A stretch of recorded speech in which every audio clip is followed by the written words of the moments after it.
성난 플립 갈래가 수필입니다. 우선은 제목 자체가 여러분 제목 자체가 의인어가 나타났죠. 그쵸? 플립을 의인어를 해놨어요. 플립이 뭔가 성이 낮다고 한다면 우리는 보통 플립을 무엇으로 생각을 해요? 보통 자연이라고 생각을 하잖아요. 그쵸? 뭔가를 표현을 하고 있겠다라고 생각하시면 될 것 같고 여기 배운 거 먼저 한번 해보겠어요. 자, 수필의 특징 선생님이 굳이 설명할 필요 있습니까? 여러분들이 이 정도는 다 알고 있으셔야 돼요. 수필의 6가지 특징. 먼저 사실성, 다른 말로는 경험적 이라는 뜻이요. 그럼 무슨 말이에요? 이 작가가 체험한 것을 그대로 써야 된다는 뜻이에요. 거기에 교훈적 성찰이나 교훈이 나타난다는 거. 신변잡기적 주변에 있는 모든 사건, 모든 경험이 수필의 재료가 될 수 있다는 것이고요. 여러분, 개성적 글에 이 작가의 개성이 많이 드러나 있다. 비전문적, 비형식적 성격까지 여러분 한 6개 정도의 성격이 가지고 있죠. 이거 기본적인 거죠. 고등학교 2학년에 선생님이 이때까지 했던 수업을 한 번이라도 들어보신 분은 수필의 특징 같은 건 선생님이 굳이 쓰지 않는 이유를 아실 겁니다. 모르시는 게 이상한 거예요. 이해됐습니까? 이것도 작가의 체험이 드러나는 거겠죠, 여러분? 보도록 하겠습니다. 작품 소개. 풀떡이 올라 고생을 했던 글쓴이의 경험을 이야기하면서 자, 여러분 플립이 자연을 나타냈다 했잖아요. 그쵸?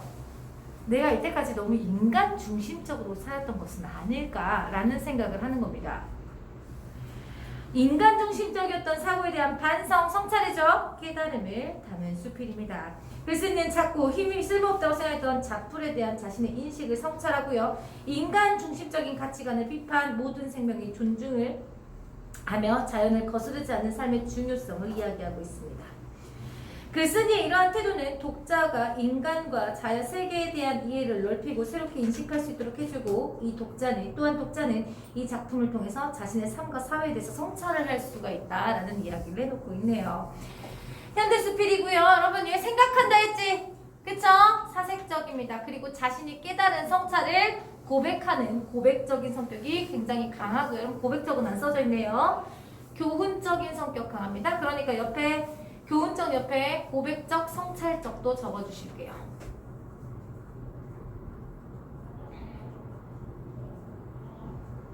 주제 인간 중심적 사고에 대한 비판과 반성이 드러난 작품이다.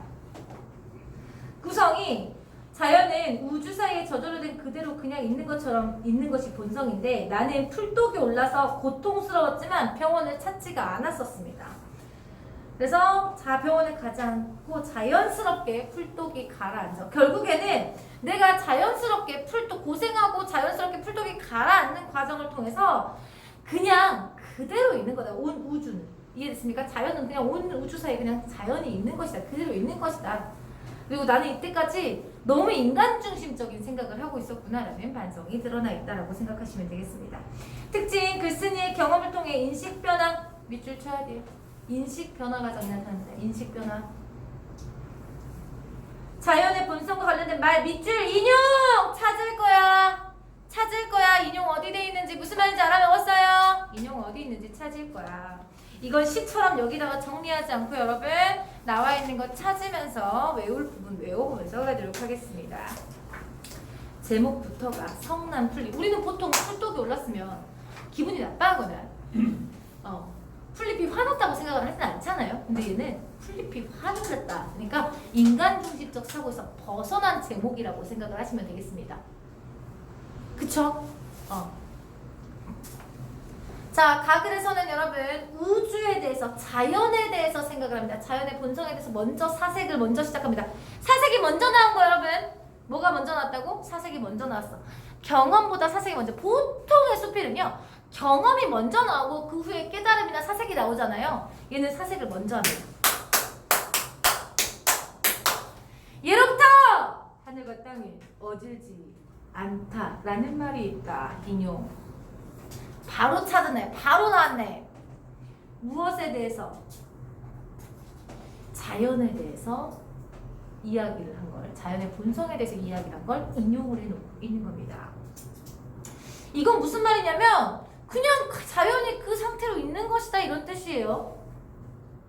이해되시죠? 그죠? 뭔가 어지러서 얘가 무슨 성격이 있거나 뭔가 목표가 있어서 자연이 이렇게 행동하는 게 아니에요. 이해됐습니까? 그냥 자연이 있는 거야. 그냥 그대로 있는 거야. 이런 생각을 하고 있는 거죠. 온갖 생물을 낳고 기르면서도 그 생물 가운데 어느 것을 편들거나 어느 것을 떼치거나 하지 않고 자연 그대로 맡긴다는 뜻이다. 이해되시죠? 자연적인 것은 그런 거야. 어느 한쪽에 치우쳐지거나 인위적이거나 한쪽에 편을 들지 않고 그냥 그대로 있는 것을 자연이라 한다.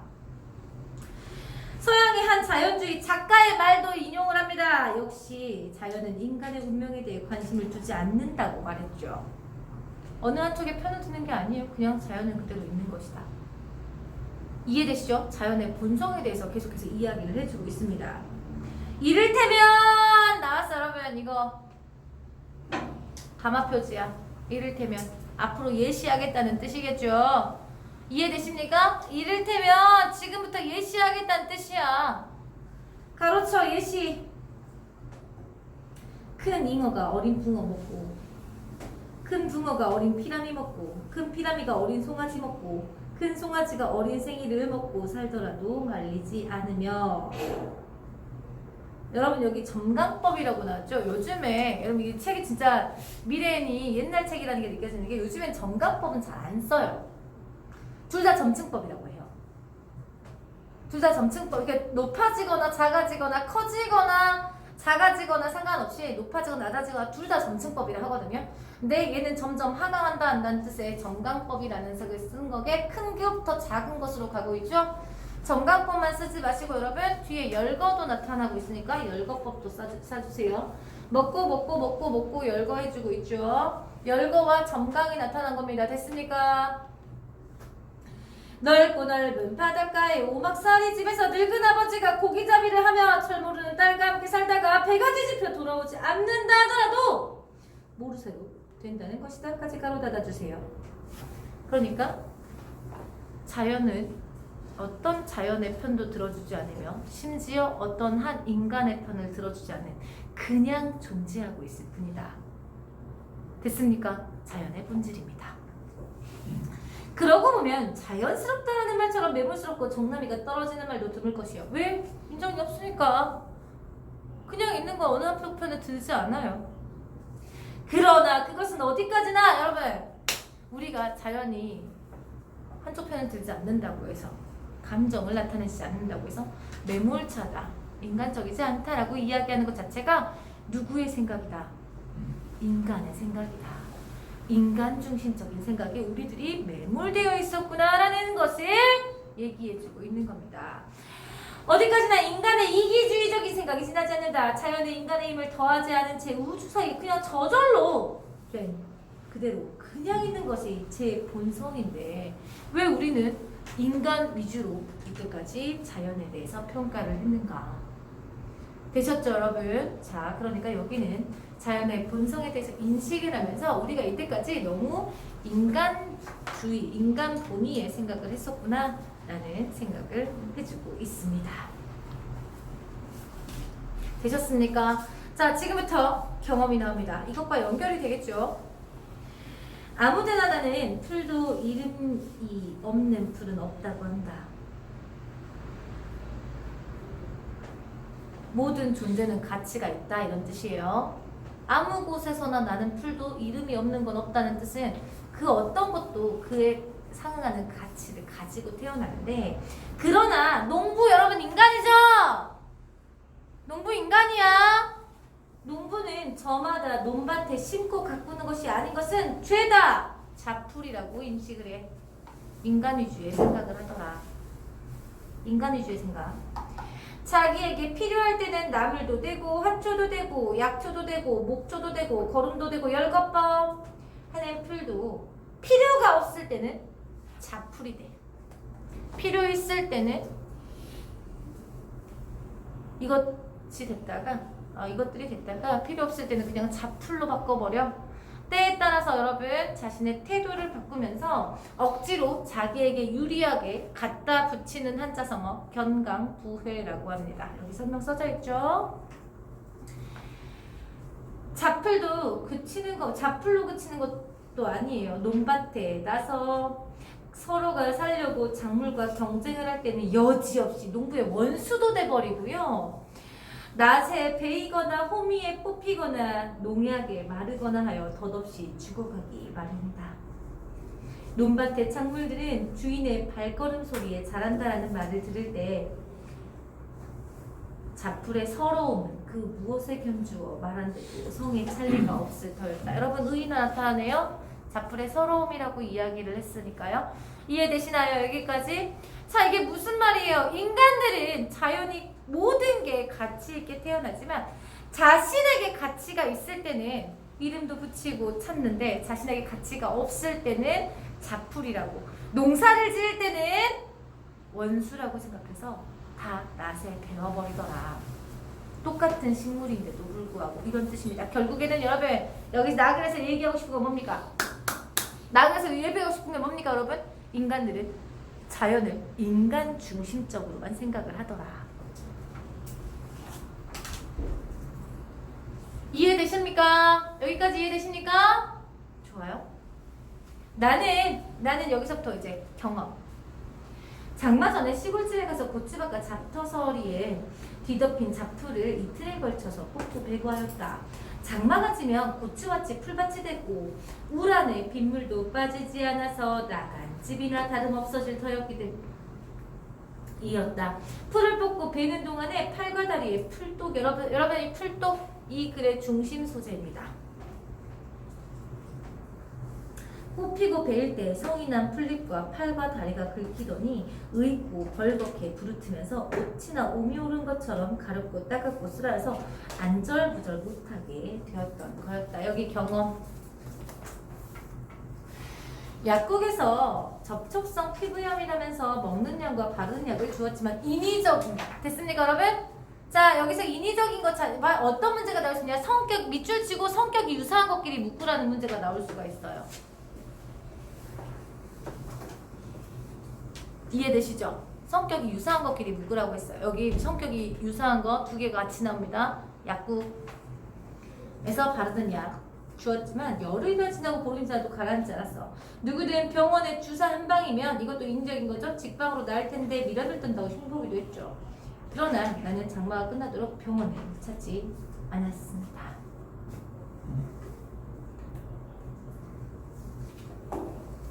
왜냐?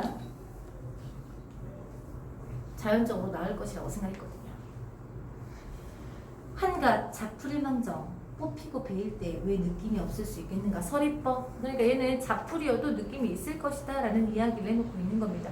내가 너무 인간 중심적으로 생각을 했지. 반성이죠. 이해되셨습니까 여러분? 느낌이 있다면 왜 가만히 있을 수 있겠는가? 서리법입니다. 결국에는 그거예요. 나에게 풀독을 오르게 한 이유가 성이 나서 그렇구나. 화가 나서 그랬구나.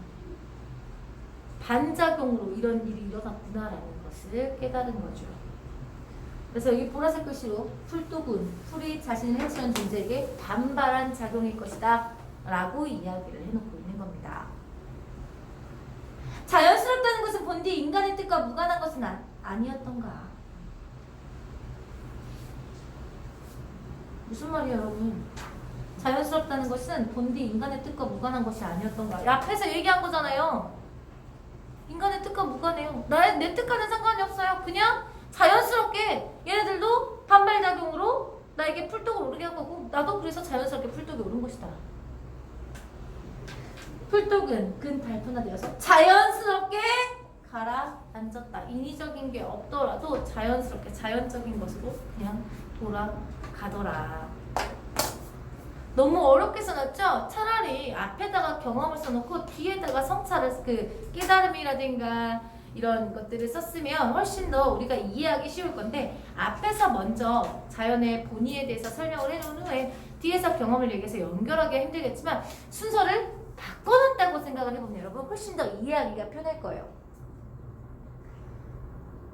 이해되시죠? 얘는 그냥 자연적인 것을 내가 이때까지 너무 인간 본의적으로 생각했구나. 얘네들도 자연인데 얘네들이 어찌 가만히 있을 수가 있겠어. 반발작용이었지. 내가 이때까지 너무 인간본이었어. 자연은 그냥 자연이 있으면 그대로 있으면 자연적으로 돌아가는 거니까 나도 가만히 있었더니 자연적으로 치유가 됐다라는 이야기를 해놓고 있는 겁니다. 이해되셨습니까? 그러니까 자연의 순리대로 내가 한번 해봤다 그랬더니 다 나았더라 이런 얘기를 하고 있는 겁니다. 그래서 19쪽에 포인트 1 글쓴이의 인식변화 풀떡이 오르기 전에는 내가 자풀은 배워버렸는데 생각했으니까 배웠겠죠? 그쵸?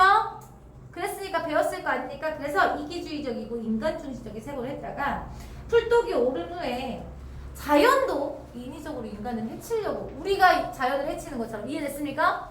했을 수도 있겠다 라는 깨달음을 얻고요. 이타주의적이고 생명 존중해주는 자연을 생각하는 자연적인 것을 선택하게 되는 배경이 되었다라고 생각하시면 되겠습니다. 그랬을 때 선생님이 아까 제목에서부터 얘기를 드렸던 게 기억이 나는데요. 성남 플립은 인간 중심적 사고를 자연의 순리에 거스르는 삶의 태도를 경고하고 질책해요. 그래서 역작용이 됐죠. 여러분 아까 이해되시죠? 그래서 인간적 사고에 대한 비판과 반성을 하기 위해서 이 글을 썼다는 걸 표현해주기 위해서예요.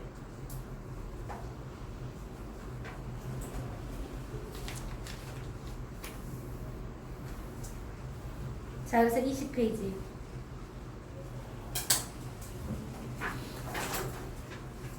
1번 중요하니까 보실게요. 자연스럽다는 사전적으로는 억지로 꾸미지 아니한다. 이상함이 없다. 순리에 받고 당연하다. 힘들거나 애쓰지 않고 저절로 된 듯하던데 이 작품에서 의미 밑줄 칠게요. 인간의 의지나 노력과 무관하며 인간의 인위적 존재에 개입하지 않았다. 모든 존재가 근본적으로 동등하다라는 생태학적 시각이 나타나 있다. 선생님이 방금 전에 크게 얘기한 건 당연히 밑줄 치라는 뜻이겠죠. 성남 플립 또 나왔네요. 여러분들은 서술형 문제가 나오기 때문에 알고 계셔야 됩니다. 이해되셨습니까? 이 부분 시험 문제에 나올 수 있습니다. 성남 플립의 의미, 인간주의적 사고를 자연의 순리를 거스르는 삶의 태도를 경고하고 질책하는 존재.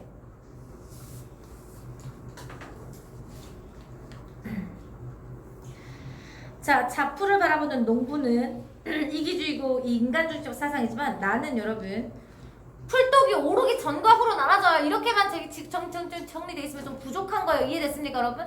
풀떡이 오르기 전에는 뜯어버려야 되고 베어버려야 되는 존재라고 생각했지만 풀떡이 오른 후에 생각이 바뀌었죠. 인식 변한 후인 거예요. 이해됐습니까? 인식 변한 후에 이타주의적이고 생명을 존중하는 사상으로 바뀌게 되었다. 됐습니까? 됐습니까? 그러니까 이렇게만 써져 있으면 좀 부족한 거야. 타인의 소통이라는 측면에서 이 작품의 주제를 하면 여러분 타인의 존재를 동등하게 인식함으로써 얻게 되는 자기중심적 사고에 대해서 비판. 자연도 그렇고 인간도 마찬가지라는 뜻이죠. 여러분 모든 건 자기 본위로 생각하면 안 된다. 21페이지 안 해도 될 것 같고요. 3번에 있는 시만 보도록 하겠습니다. 같이 나왔다는 건 여러분 공통점이 있다는 뜻이에요. 여러분 생명을 존중하는 태도가 나타나 있으니까 한번 찾아볼게요.